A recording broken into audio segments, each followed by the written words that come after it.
What is going on, guys? T-Tizzle here, bringing you another YouTube video.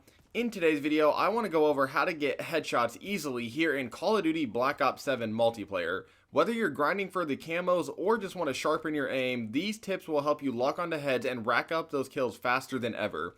I've tested all of these myself, and I'll explain not just what to do, but why it works. And with that, let's go ahead and hop right into the video. Alright, let's go ahead and kick this things off first by going over the settings. So the first one I want to go over are going to be your graphic settings. So if you guys do not have motion blur turned off, make sure you turn all of these off across the board. You do not want anything obstructing your view. Fidelity CAS, you want to go ahead and turn that on with the strength turned all the way up. And I think one of the really big ones is going to be your field of view. Most players like to go ahead and max out their field of view for better awareness. But if you're focusing on headshots, try lowering it. A lower FOV is going to zoom in slightly, making enemy models appear larger on your screen. That means their heads are going to be a little bit easier to see, track, and hit, especially in the close range gunfights.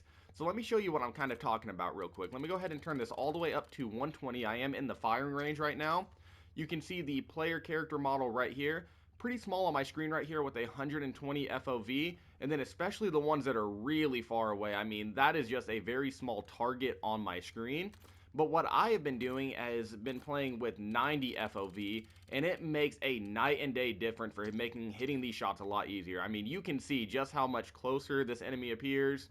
Same thing with this guy, he seems a lot closer. So if you go ahead and tweak your FOV to the 90 or 100 range, it's going to be a lot easier to hit those headshots, especially at them closer ranges.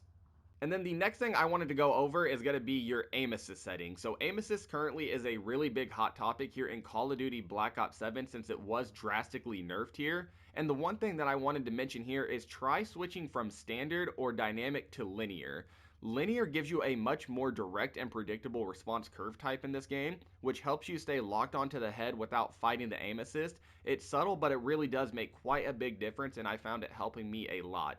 And for those of you that don't know, how you find this setting is you're going to go to your controller settings, you're going to switch to aiming, you're going to come down to aiming advanced settings, you're going to click on this, you're going to switch the aim response curve type to linear, and then you're going to want the aim response curve slope scale turned all the way up. Go ahead and try this out, and I think you guys are going to notice it makes a real big difference here in this game. And the next tip I have for you guys is going to be go ahead and learn your weapon's recoil pattern. Every single weapon in Black Ops 7 has its own recoil behavior. Some kick straight up, others drift diagonally, or even zigzag a little bit. So go ahead and head to the firing range and just hold down the trigger and watch the bullet spread. That's going to go ahead and be your base recoil pattern for the weapon you're working on. Once you understand how your gun behaves, build your loadout to counter it, use attachments like vertical grips, compensators, or even recoil buffers to stabilize your shots. The goal is to keep your aim tight and predictable so you can consistently land shots in the upper chest and head area, because at the end of the day, recoil control is going to be key to headshot accuracy and getting headshots consistently. So this is what I'm talking about. This is something I really like to do anytime I'm utilizing a new weapon. So this is going to be the M15. I like to come in here to firing range with the base weapon and then just shoot at the wall and then not try to control recoil whatsoever. So if we go ahead and do that here, we are going to see that this gun is going to kick up and to the left quite a bit. This is going to tell you two things. One, it's just going to go ahead and help you understand the recoil pattern so you know how to control your right stick when aiming. And then it also tells you how to go ahead and build your weapon. So I can see here, it starts with a ton of vertical recoil into a lot of horizontal recoil. So I'm going to go ahead and build my loadout to try to prevent as much vertical recoil as possible. So I already have that class set up, figured out. I'm going to go ahead and switch it over here. I'm going to show you guys one time really quick, just me shooting again, not try to control it at all. You're going to see it's going to be vertical and to the left. It's going to be way less as compared to the base weapon.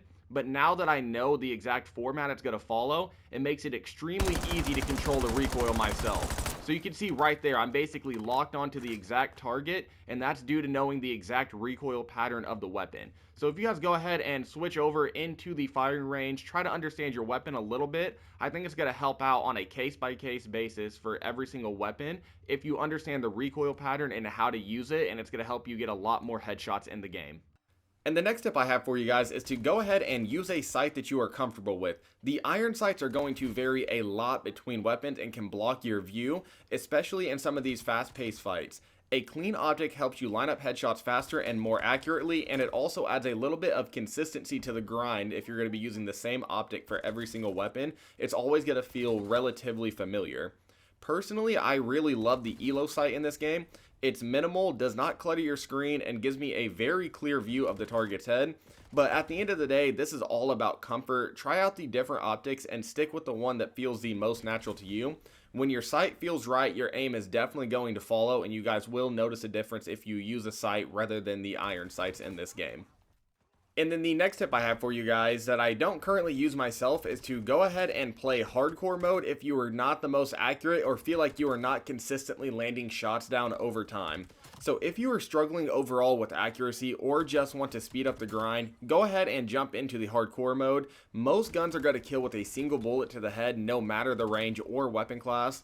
That means you don't need perfect tracking or multiple shots, just one clean hit and it's done. It's especially useful for players who are newer or just want to knock out headshot challenges quickly. You'll die faster too, which is why I don't play it. I find the mode to be a little bit more frustrating, so I just stick to core myself. But the trade-off is worth it for some players when you're landing headshots left and right. It's a great way to go ahead and build confidence and muscle memory and get those headshots done extremely fast. The next tip I have for you guys is going to be strictly for my players who are playing core and not for the people who are playing hardcore. What that is going to be is utilize the reticulated barrel whenever you do unlock it. This barrel is worth experimenting with because this attachment is going to boost your headshot multiplier by 1.5 times, which means fewer bullets are needed to kill if you are getting shots to the head. Take the M15 for example.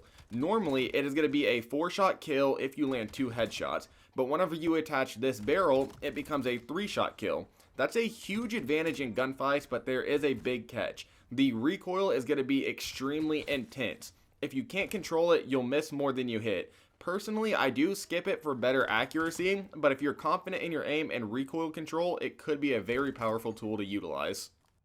The next tip I have for you guys is do not be afraid to lobby surf a little bit. If you load into a massive map and you're running an SMG, you may want to back out of that one.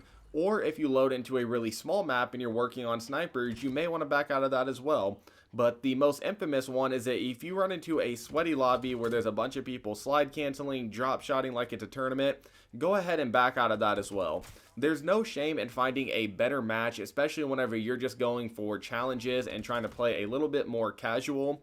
You want a map and a player base that's going to suit your weapon and playstyle. That's going to make the challenges a whole lot easier and a much better experience. Smaller maps are going to mean more close range fights, which are easier for headshots. Chill lobbies are going to give you more time to line up shots instead of constantly getting outgunned. And the way I see it is I'm always going to work smarter, not harder, whenever it comes to finding easier lobbies to benefit what I am working on. The next thing you guys are going to want to do is play objective modes like domination or hardpoint. Objective modes are going to be perfect for headshots or challenges in general because in domination or hardpoint, enemies are always going to be drawn to specific areas of the map. That means you can accurately predict where they're going to be, you can pre-aim corners, catch them off guard, and it's going to be way easier to line up headshots when you know where the fight's going to happen at all times. Team Deathmatch can be a fun game mode, but it is always going to be chaotic. Spawns are going to flip constantly and players run around randomly. There's really no predicting where they're going to be, and it's a lot harder to get consistent headshots whenever you're always reacting. Another thing that I wanted to add here is I am recording this video on launch weekend, so one of the things you guys are going to want to do is if they do go ahead and add a small map mosh pit to this game, you will want to go ahead and take advantage of that game mode. But if you're doing this grind early on, you are going to want to take advantage of the objective game modes that are currently here like hardpoint and domination. The next tip I have for you guys is going to be an obvious one, but it's going to be simply to aim higher. If you just go ahead and aim higher, you are just overall going to consistently get more headshots every single game. It's going to be a little frustrating at first. You are going to lose a few more gunfights early on, but the goal here is to get a bunch of headshots every single game, along with train your muscle memory to teach you exactly what you're trying to do to help you complete the challenges just a little bit faster. So as long as you're aiming higher every single time, you are going to get more headshots every single game.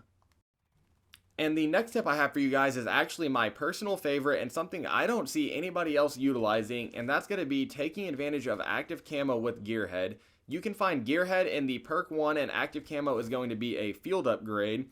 Gearhead is going to reduce your field upgrade cooldown, so you'll get active camo multiple times per match. And then whenever you pop your active camo, you are going to be basically invisible, and you can sneak up behind enemies and get free headshots every single game. This will usually account for about 4 or 5 headshots each game, which is going to be amazing and add up over time. Now, another thing you can do to make this even better is go ahead and utilize the Perk Greed wildcard. This is going to let you run an extra perk so you can stack that with Ninja for silent movement. Combine that with your active camo and you're basically a ghost on the map. I also like to use the Recloak Overclock for my active camo, which lets me recloak after a kill. That means I can chain multiple headshots in one camo run. It's sneaky, it's cheesy, but it does work, and it's definitely helping me get my headshots a lot quicker, especially in some of those frustrating games where it seems like I'm just not getting any headshots at all. And then my last and final tip, which is also probably the most important tip, is to not burn yourself out. Remember, at the end of the day, it is just a game. If you're getting tilted trying to finish challenge, go ahead, take a break, play something else, or go for a different camo or a separate challenge. The grind will always be there tomorrow. Keep in mind, we've got all year to unlock these camos. We don't need to rage quit or burn out in the first week. Keep it fun, keep it chill, and enjoy the process. That's what it's all about at the end of the day. But yeah, guys, that is going to go ahead and do it for the video. If you did find this video useful or entertaining, please consider dropping a like, leaving a comment down below, and hitting that subscribe button. And with that, I'll catch you guys all in the next one.